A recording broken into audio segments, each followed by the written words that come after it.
मैं social media पे बहुत कम एक्टिव रहता हूँ, तो मुझे आइडिया नहीं था इस बात का, पर मैं थैंकफुल हूँ कि आपने बुलाया, इस लायक समझा कि मैं यहाँ पर आऊँ। सर प्यार बहुत करते हैं बच्चे आपको, मतलब इतना प्यार है जिसकी कोई हद नहीं है। मैं ठीक कह रहा हूँ, गलत कह रहा हूँ? यस और नो? सो अब आप लोग जो चाहे जैसे चाहे इनसे क्वेश्चंस पूछ सकते हैं। सर लाइफ में जब भी कोई सिचुएशन आती है कि जिसमें दो रास्ते, एक प्रैक्टिकल और एक इमोशनल, तो बैलेंस आउट कैसे करना है? इमोशनल और प्रैक्टिकल में हमेशा विरोध नहीं होता है, कभी कभी साथ भी चल सकता है। और सिर्फ इमोशनल कुछ नहीं होता, सिर्फ प्रैक्टिकल कुछ नहीं होता, प्रपोर्शन का डिफरेंस होता है। जब इमोशंस आपके दिमाग पर बहुत हावी हों तो फैसला करने से बचना चाहिए, स्पेशली बड़ा फैसला।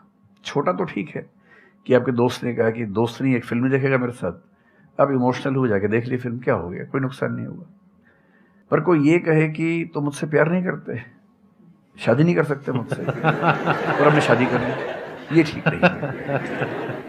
सिर्फ इमोशंस में आके बहुत बड़ा फैसला मत कीजिएगा, चाहे वो करियर का हो, चाहे पार्टनर का हो, चाहे कोई भी फैसला हो।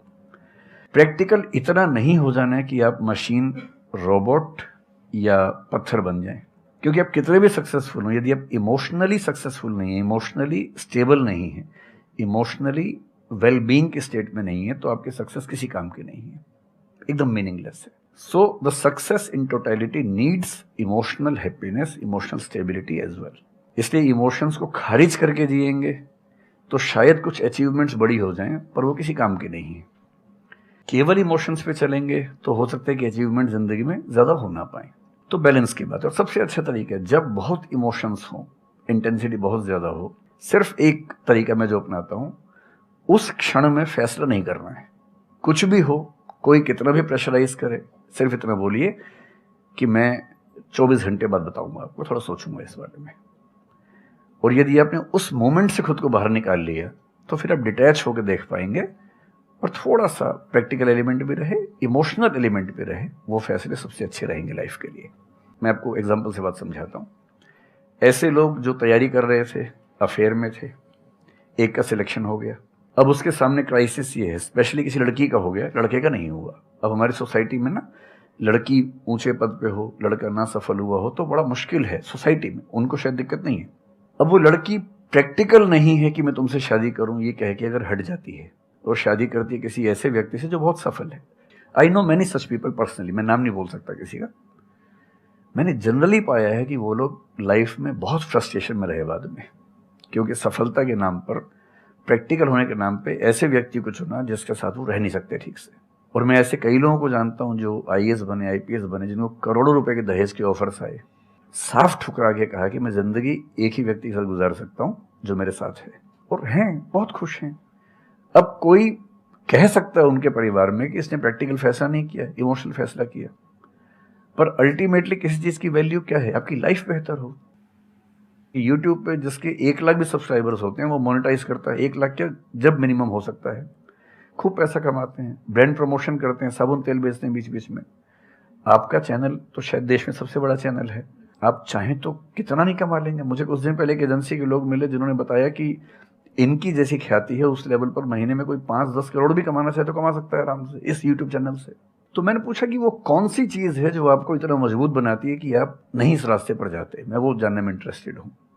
तो 10 मिनट की बात के बाद मैं समझ में आ गया, क्योंकि अल्टीमेटली अगर मैं अपनी वैल्यू के खिलाफ चला गया तो खुश कैसे हो जाऊंगा? पैसा मुझे कैसे खुशी देगा जब मैं ही नहीं रहा, तो खुशी किस बात की? इसलिए इतना प्रैक्टिकल मत होना कि अपनी माँ के, पिता के, भाई बहन, दोस्त, जो प्रेमी प्रेमिका है उनके इमोशंस के साथ खेलने लगो। इतना प्रैक्टिकल कभी मत होना, इतना इमोशनल मत होना कोई आपको बेवकूफ बना सके, बात बात पर बेवकूफ बनाता रहे। और बैलेंस, जिंदगी जो है ना वो मध्य मार्ग में है, जिंदगी एक्सट्रीम पे नहीं है, मध्य में है। तो प्रैक्टिकल और इमोशन का बैलेंस रखिए, लाइफ बढ़िया होगी।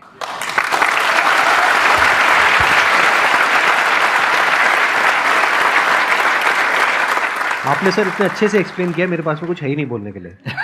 यूजुअली मेरे पास में कुछ होता है ऐड करने के लिए, लेकिन आपने पूरा ही उसका ऐसा निचोड़ निकाल दिया। आपने YouTube पे इतना बोला कि सच में नहीं बचा होगा आपके पास। 6-7 साल पहले की बात है, मेरी एक स्टूडेंट थी जो सुसाइडल टेंडेंसी की शिकार थी उस समय। उसके घर में कुछ ऐसी ट्रेजेडी, उसकी मदर की डेथ हुई थी, और एक ऐसी ट्रेजेडी जो बहुत ही रेयर किस्म की ट्रेजेडी है जो शेयर करना ठीक नहीं है यहाँ। तो वो मेरे पास आई और मुझे लगा कि आज मैं पहली बार किसी ऐसे व्यक्ति से बात करूं जो डिप्रेशन में है और सुसाइड कर सकता है अगले 1-2 दिन के अंदर अंदर। अब मैं परेशान था कि मैं कैसे मैनेज करूं, और मुझे मोटिवेशन की ऐसी जानकारी उस समय तो बिल्कुल नहीं थी, बाद में थोड़ा बहुत पढ़ा। तो मैंने उससे कहा कि अच्छा तुम घर जाओ, मैं कुछ देखता हूँ। फिर मैं घर गया, नेट पे सर्च करना शुरू किया। करते करते मुझे आपका एक वीडियो मिल गया, अनस्टॉपेबल, शायद कुछ आपने एक वो बनाया था उस समय।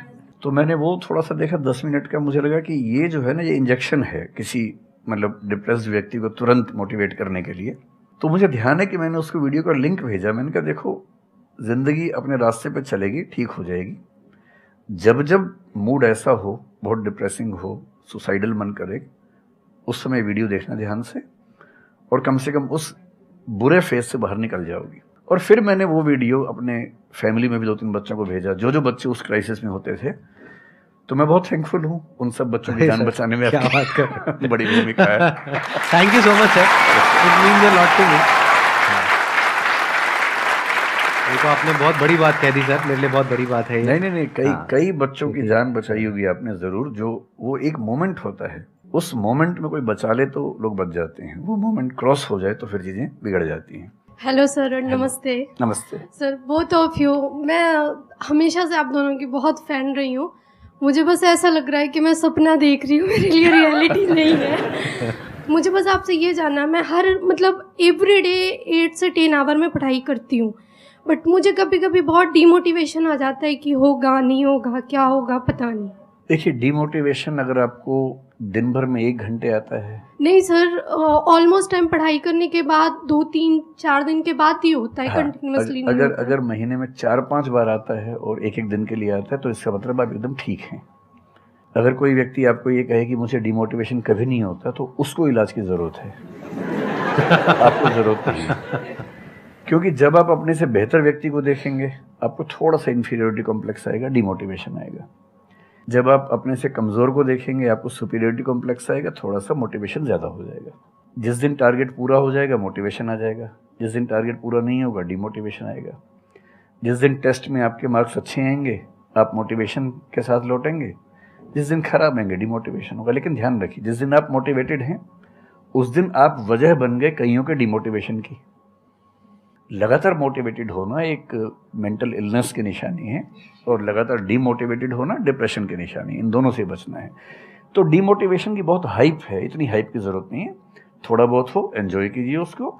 और जब जब लगे कि ज़िंदगी बहुत ख़राब चल रही है, तो मैं जो करता हूँ, अजीब सा लगेगा आपको, मैं कभी कभी शमशान घाट चला जाता हूँ। सर, मैंने ये सुनी है, आपने वीडियोस में भी कहा है। सच में चला जाता हूँ, या ट्रॉमा सेंटर चला जाता हूँ देखने के लिए। ट्रॉमा सेंटर में जाके 1 घंटा बैठ के आ जाइए, मोटिवेशन आ जाएगा। और शमशान घाट में जाके देख लीजिए कि हम जैसे हमसे कम उम्र के लोग वहाँ जल रहे होते हैं, तो लगता है हम जिंदा तो हैं। अगर मैं थोड़ा सा कॉग्निटिव लेवल पर बात करूँ, एक बहुत बड़ा साइकोलॉजिस्ट हुआ, उसका नाम है ब्रेंटानो, कभी सर्च कीजिएगा उसको। ब्रेंटानो ने ह्यूमन कॉन्शियसनेस को स्टडी किया, और उसने ये बताया कि ह्यूमन कॉन्शियसनेस की बेसिक नेचर है कि जो हमारे पास है वो हमें नज़र नहीं आता, जो नहीं है वो नज़र आता है। तो the consciousness of lacking something is the nature of human consciousness. इसलिए इसी बात को एक शेर में, बहुत प्रसिद्ध शेर में कहा गया है, दुनिया जिसे कहते हैं जादू का खिलौना है, मिल गया सो मिट्टी है, नहीं मिला वो सोना है।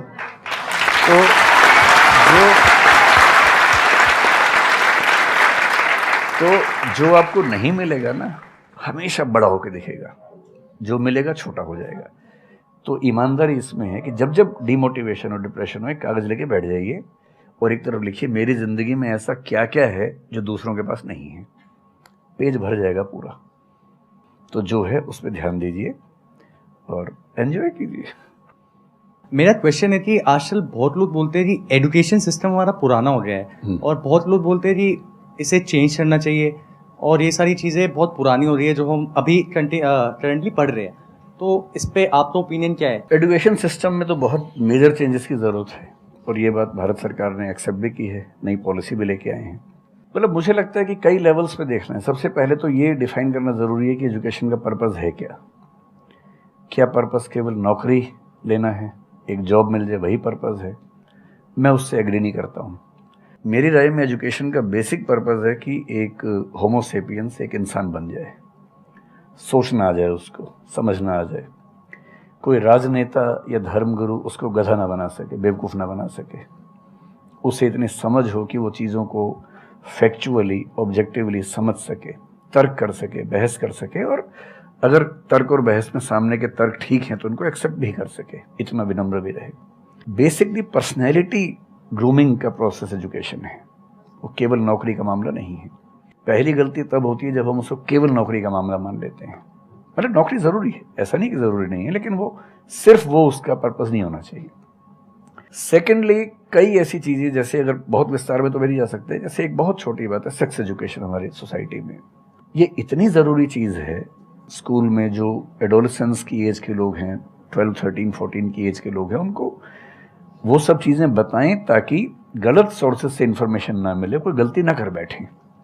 हेल्थ एजुकेशन के रूप में हो, उनको सारी चीज़ें पता हो, ठीक हाथों से पता हो, ठीक तरीके से पता हो। फिर मेरा ख्याल है कि जैसे IITs में अब तो होने लगा है, पहले क्या था कि हम टेक्नोलॉजी सेंट्रिक एजुकेशन पर ज़्यादा फोकस करते थे कि आपने मशीन को समझ लिया, तकनीक को समझ लिया, हो गया, इंसान को नहीं समझा। टेक्नोलॉजी पढ़ने वाले लोग समाज और इंसान से एकदम कटे हुए थे। अब तो ह्यूमैनिटीज़ के कुछ सब्जेक्ट्स पढ़ाने की परंपरा शुरू हो गई है। एक होलिस्टिक एजुकेशन हो। ह्यूमैनिटीज़ वाला बच्चा केवल हिस्ट्री, पॉलिटिकल साइंस, सोशियोलॉजी पढ़ता है, उसको कोडिंग का सी भी नहीं आता, टेक्नोलॉजी बिल्कुल नहीं आती उसको MS एक्सेल भी नहीं पता क्या होता है। टेक्नोलॉजी वाला सिर्फ टेक्नोलॉजी पढ़ता है, वो ह्यूमन ब्रेन को नहीं पढ़ना चाह रहा, सोसाइटी को नहीं पढ़ना चाह रहा। क्यों नहीं एक ऐसी शिक्षा हो जिसमें एक इंटीग्रेटेड अप्रोच हो, होलिस्टिक अप्रोच हो, कि हम खुद तय कर सके कि किस किस एरिया में हमें ज़्यादा जाना है, और एक बेसिक अंडरस्टैंडिंग हर चीज़ की हो। तो बेसिक 3 फार्मूले माने जाते हैं। एक यूनिवर्सलाइजेशन ऑफ प्राइमरी एजुकेशन है कि 10वीं क्लास तक की शिक्षा हर बच्चे को मिले, ठीक से मिले। वोकेशनलाइजेशन ऑफ सेकेंडरी एजुकेशन, यानी 11वीं 12वीं की पढ़ाई का पर्पज़ है कि बच्चा ये समझ पाए कि उसको ज़िंदगी में आगे कहाँ जाना है। और फिर जो हायर एजुकेशन है वो सबको करने की ज़रूरत नहीं होनी चाहिए, वो शौक पूरा करने के लिए नहीं है, वो शादी का वेटिंग रूम नहीं है, वो उसके लिए है जिसको सच में आगे पढ़ना है। वो उतना पढ़े, सब्जेक्ट चूज़ करे और फिर उसमें गहराई से रिसर्च करे ताकि डेवलपमेंट के रास्ते पर अब बढ़ें। हम एजुकेशन के मामले में बहुत बुरी स्थिति में हैं। मैं तो जिस उम्र में हूँ, मेरा अब तो पर्पस भी ये बन गया है कि अब मैं उसी पे कुछ काम करूँ। एक यूनिवर्सिटी शुरू करने की योजना मेरे मन में है, इनसे मैंने शेयर भी किया था। और मैं जिस तरह का विश्वविद्यालय सोचता हूँ वो नौकरी देने के पीछे पागल नहीं होगा, वो होमो सेपियंस को कायदे का इंसान बनाने की कोशिश करेगा। नौकरी तो उसका एक पार्ट है। मतलब आप जितने भी सफल लोगों को देखेंगे जनरली, जैसे मैंने इन्हीं से पूछा, ये जिस फील्ड में सफल हैं, इनका जो करियर है, अगर मैं इसको छोड़ भी दूं तो अदरवाइज भी जो इनका करियर है वो उस विषय से जुड़ा हुआ नहीं है जो इन्होंने पढ़ा है ग्रेजुएशन में। मेरा भी नहीं है, आमतौर पे किसी का भी नहीं है। 90% लोगों को मैं देखता हूँ जो सक्सेसफुल हैं, उनके ग्रेजुएशन के सब्जेक्ट में और लाइफ की फील्ड में कोई लिंक नहीं है। तो बेसिक पर्पस क्या है? वो स्मार्टनेस बाहर आ जाए, ग्रूमिंग हो जाए, इंटेलिजेंस है, इमोशनल इंटेलिजेंस है, वो सब जो टूल्स हैं वो उस बच्चे को सीखने को मिल जाए ताकि फिर वो ज़िंदगी को फेस कर सके, इनोवेट कर सके, नए रास्ते निकाल सके। 1000 रास्ते दुनिया में होते हैं। तो सच बात है कि काफ़ी चेंजेस की ज़रूरत है और आप और हम मिलकर करेंगे चेंजेस। एजुकेशन वाइज अगर देखा जाए तो मैंने बहुत ज़्यादा कुछ नहीं किया है अपनी लाइफ में, बट मेरे स्टैंड पॉइंट से अगर आप देखोगे कि एजुकेशन क्या है, तो एजुकेशन का सबसे बड़ा गोल ये है कि एक इंसान का दिमाग खुले, बजाय कि उसका दिमाग इतना नैरो डाउन हो जाए कि उसको लगे कि बस यही अगर हो गया तो सक्सेस है, ये नहीं हुआ तो फेलियर है। आप अनगिनत तरीकों से अपने गोल को, अपने पर्पस को, या जो भी आप करना चाहते हो उसको अचीव कर सकते हो। एजुकेशन का सबसे बड़ा गोल ये होना चाहिए, और वही मेरी कोशिश है अपने इन सेशंस के थ्रू करने की,